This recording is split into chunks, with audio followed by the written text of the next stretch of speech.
स्वागत है दोस्तों। बिहार शिक्षक परीक्षा, हिमाचल प्रदेश LT एग्ज़ाम और तमाम अन्य प्रतियोगी परीक्षाओं में हिंदी साहित्य के महत्वपूर्ण पूछे जाने वाले सारे प्रश्नों के कलेक्शन आपको हमारे इस चैनल पर मिल जाएंगे।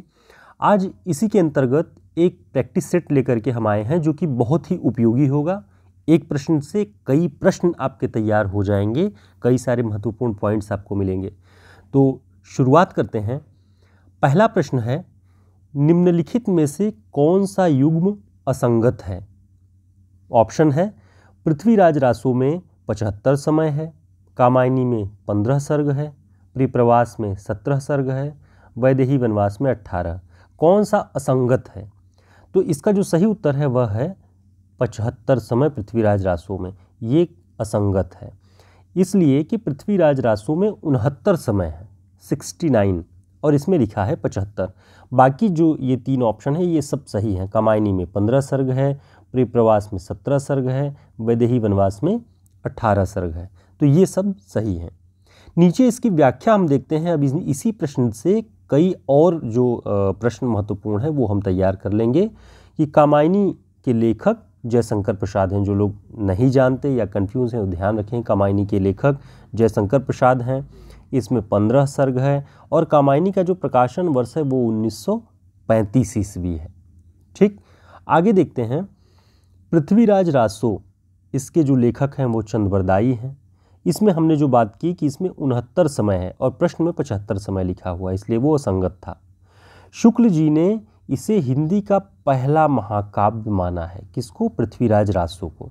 तो आचार्य शुक्ल जी ने, अब यहाँ से एक प्रश्न आपका बनेगा कि आचार्य शुक्ल जी ने हिंदी का पहला महाकाव्य किसे माना है? तो पृथ्वीराज रासो। और जो इसके रचनाकार चंद्रबरदाई हैं उन्हें हिंदी का पहला कवि माना है। ठीक, तो पहला जो महाकाव्य हिंदी का है आचार्य शुक्ल मानते हैं पृथ्वीराज रासो को, उसे पहला महाकाव्य कहते हैं, और चंद्रबरदाई को हिंदी का पहला महाकवि कहते हैं। आगे हम देखते हैं कि प्रियप्रवास में 17 सर्ग हैं। 1914 ईस्वी में ये प्रकाशित हुई, ध्यान रखिएगा, प्रियप्रवास। और खड़ी बोली हिंदी का पहला महाकाव्य, देखिए ऊपर हिंदी का पहला महाकाव्य पृथ्वीराज रासो और खड़ी बोली हिंदी का पहला महाकाव्य प्रियप्रवास, और इसके जो रचनाकार हैं वो हैं अयोध्या सिंह उपाध्याय हरिऔध। तो ये सारे पॉइंट्स आप बहुत अच्छे से ध्यान रखिए। एक प्रश्न के बहाने कई सारे आपके प्रश्न सही हों, ऐसा हमारा प्रयास है। अगला जो पॉइंट है, वैदेही वनवास।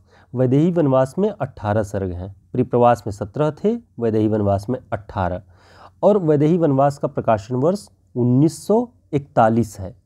इसके भी रचनाकार हरिऔध जी हैं। अगला प्रश्न हम देखते हैं, धिक जीवन जो पाता ही आया विरोध।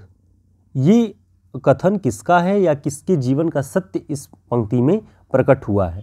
तो इसका ऑप्शन है निराला, हनुमान, लक्ष्मण, विभीषण। तो इसका जो सही उत्तर है वह है निराला। धिक जीवन जो पाता ही आया है विरोध, इसमें निराला जी के जीवन का सत्य प्रकट हुआ है। और ये पंक्ति उनके सरोज स्मृति, जो उनकी कृति है, जो उनकी रचना है, उससे ली गई है। तो उन्होंने अपने जीवन, सरोज स्मृति हिंदी का पहला एक तरह से शोक गीत माना जाता है, शोक रचना मानी जाती है, और निराला जी ने अपनी प्रिय पुत्री की मृत्यु पर इसे सरोज जिसका नाम था उस पर इस रचना को लिखा। और बहुत मर्मांतक ये कविता है जिसमें उन्होंने अपने जीवन की पीड़ा को व्यक्त किया है निराला जी ने, कि अपनी पुत्री के लिए उन्होंने कुछ नहीं किया या कुछ नहीं कर सके। विवशता, लाचारी, जो एक तरह से साधनहीनता थी, उन सब की वजह से उन्होंने अपनी उस पुत्री का उस बीमारी की अवस्था में इलाज नहीं करा पाए। उससे वो बहुत व्यथित थे, बहुत दुखी थे। उसी दुख को केंद्र में रखकर उन्होंने लिखा कि धिक जीवन जो पाता ही आया विरोध। धिक्कार है ऐसे जीवन को जो विरोध पाता आया हुआ है। तो ये आपको ध्यान रखना है, ये पंक्ति सरोज स्मृति से ली गई है। अब इसके बहाने हम और प्रश्न देखते हैं कि इसमें और क्या बनते हैं। सरोज स्मृति का प्रकाशन कब हुआ? 1935 ईस्वी में। इसे हिंदी का सर्वश्रेष्ठ तथा प्रथम शोक गीत माना जाता है, ध्यान रखिएगा। और इसके रचनाकार निराला जी को मुक्त छंद का प्रवर्तक कहा जाता है। तो आपको ध्यान देखिए, दो प्रश्न बन गए। हिंदी का सर्वश्रेष्ठ तथा प्रथम शोक गीत सरोज स्मृति, 1935 में प्रकाशित हुआ और इसके रचनाकार निराला जी को मुक्त छंद का प्रवर्तक माना जाता है। निराला जी का प्रथम काव्य संग्रह अनामिका 1928 ईस्वी में आया और प्रथम कविता जूही की कली 1916 में। अब ध्यान रखिए कि ये जो अनामिका है वो प्रथम काव्य संग्रह है, कविताओं का संग्रह, और केवल एक कविता जो पहली कविता प्रकाशित हुई थी वो थी जूही की कली। दोनों का अंतर आपको ध्यान रखना है, सन भी आप ध्यान रखिएगा, इसे नोट कर लीजिएगा।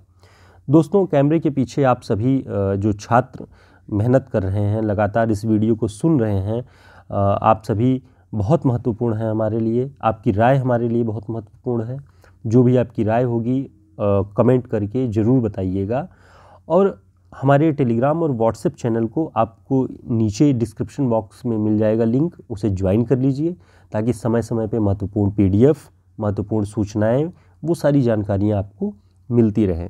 तो आप जुड़ेंगे तो ये हमारे लिए भी आसान होगा आप तक सूचनाएं पहुंचाना। अगला प्रश्न देखते हैं। कुट्टी चातन उपनाम से किसके व्यक्तिपरक निबंध प्रकाशित हुए हैं? ऐसा कौन रचनाकार था जो कुट्टी चातन नाम लिखता था और व्यक्तिपरक निबंध लिखता था? तो ये भी एक महत्वपूर्ण पॉइंट है कि कुट्टी चातन नाम से व्यक्तिपरक निबंध लिखे किसने? ऑप्शन है आचार्य शुक्ल, डॉक्टर नगेंद्र, महावीर प्रसाद द्विवेदी, अज्ञेय। तो इसका जो सही उत्तर है वह है अज्ञेय। अज्ञेय जी ने कुट्टी चातन नाम से व्यक्तिपरक निबंध लिखे। ठीक, अब इसके बहाने हम देखते हैं कि और हमारे कितने प्रश्न तैयार हो सकते हैं। अज्ञेय जी का जब भी जन्मक्रम के संबंधित प्रश्न आते हैं तो उसमें आपको ध्यान रखना है कि अज्ञेय जी का जन्म सन 1911 ईस्वी में हुआ। इनका जो प्रथम काव्य संग्रह है वह भग्नदूत 1933 ईस्वी में प्रकाशित हुआ। अज्ञेय जी का पहला काव्य संग्रह भग्नदूत 1933। इन्हें प्रयोगवाद और नई कविता का शलाका पुरुष भी कहा जाता है। इनकी जो प्रसिद्ध रचनाएं हैं, जो कविताएं हैं, बहुत प्रसिद्ध हैं। नदी के द्वीप, असाध्य वीणा, कलगी बाजरे की, ये सारी कविताएं इनकी बहुत प्रसिद्ध हैं। अज्ञेय जी के निबंध के बारे में हम बात करें तो त्रिशंकु, सब रंग और कुछ राग, धार और किनारे, युग संधियों पर आदि इनके महत्वपूर्ण निबंध संग्रह हैं। तो मित्रों, वीडियो अगर अच्छा लगा हो, सूचनाएं और ये जानकारियां आपको अच्छी लगी हो तो लाइक ज़रूर करिएगा, और आप अगर नए हैं हमारे चैनल पे तो सब्सक्राइब ज़रूर करिएगा ताकि आप लोगों की संख्या हमारे चैनल पे बढ़ती जाए और हिंदी को हम एक नया आयाम दे सकें। अगला प्रश्न है, हिंदी साहित्य के इतिहास को 7 प्रकरणों में किस इतिहासकार ने बांटा हुआ है? 7 प्रकरणों में हिंदी साहित्य के इतिहास को किसने बांटा? ऑप्शन है मिश्रबंधु, रामकुमार वर्मा, ग्रियर्सन, बच्चन सिंह। तो इसका जो सही उत्तर है वह है डॉक्टर रामकुमार वर्मा। इन्होंने अपने पुस्तक हिंदी साहित्य का आलोचनात्मक इतिहास को 7 प्रकरणों में बांटा हुआ है और यह पुस्तक सन 1938 ईस्वी में प्रकाशित हुई। अन्य के अगर आप देखें जो ऑप्शन में मिश्रबंधुओं के नाम दिए हैं, मिश्रबंधु विनोद नाम से इनके कविवृत्त संग्रह प्रकाशित हुए। ग्रियर्सन का भी इन्हें माना जाता है कि हिंदी साहित्य का काल विभाजन, जो वैज्ञानिक काल विभाजन करने वाले प्रथम साहित्यकार हैं। बच्चन सिंह का हिंदी साहित्य का दूसरा इतिहास आप जानते ही हैं। तो एक प्रश्न से कई प्रश्न तैयार करने की टेक्निक अगर आप रखते हैं तो आपके लिए तैयारी करना आसान हो जाएगा। आगे देखते हैं, रामकुमार वर्मा ने स्वयंभू को हिंदी का प्रथम कवि माना है। तो स्वयंभू को हिंदी का प्रथम कवि किसने माना? रामकुमार वर्मा ने। इन्होंने अपने इतिहास ग्रंथ में आदिकाल को संधिकाल या चारणकाल कहा है। यह भी प्रश्न बनता है कि आदिकाल को संधिकाल या चारणकाल किसने कहा है? तो रामकुमार वर्मा ने। इनके प्रसिद्ध जो एकांकी संग्रह हैं, इन्होंने एकांकियां भी लिखी और एकांकियों के जनक माने जाते हैं ये रामकुमार वर्मा। पृथ्वीराज की आँखें, रेशमी टाई, कौमुदी महोत्सव, औरंगजेब की आखिरी रात, ये इनके बहुत महत्वपूर्ण एकांकी संग्रह हैं। तो आपको ये ध्यान रखना है कि एकांकी का जनक जो है वो रामकुमार वर्मा जी को माना जाता है। प्रसिद्ध एकांकियों के नाम भी हमने यहाँ पे कुछ बताए हुए हैं। इनके इतिहास ग्रंथ का नाम हिंदी साहित्य का आलोचनात्मक इतिहास है। तो ये आपको ध्यान रखना है। आगे हम देखते हैं कि जैसे ही हम इन प्रश्नों का कलेक्शन आपके समक्ष लाते हैं तो प्रयास ये रहता है कि बहुत कम समय में इधर उधर की बात न करते हुए आपको महत्वपूर्ण जानकारियाँ हिंदी साहित्य की पूरी तैयारी कराई जा सके, और प्रैक्टिस सेट का जो उद्देश्य है वो यही होता भी है। तो नेक्स्ट जब भी प्रैक्टिस सेट नंबर 3 लेकर के हम आएंगे तो उसमें आपको हम काव्यशास्त्र, भाषा विज्ञान और हिंदी कहानी, इनसे जुड़े हुए महत्वपूर्ण प्रश्नों का संग्रह उसे आपको उस वीडियो में मिलेगा। तब तक के लिए ढेर सारी शुभकामनाएं, लगे रहिए तैयारी में। धन्यवाद।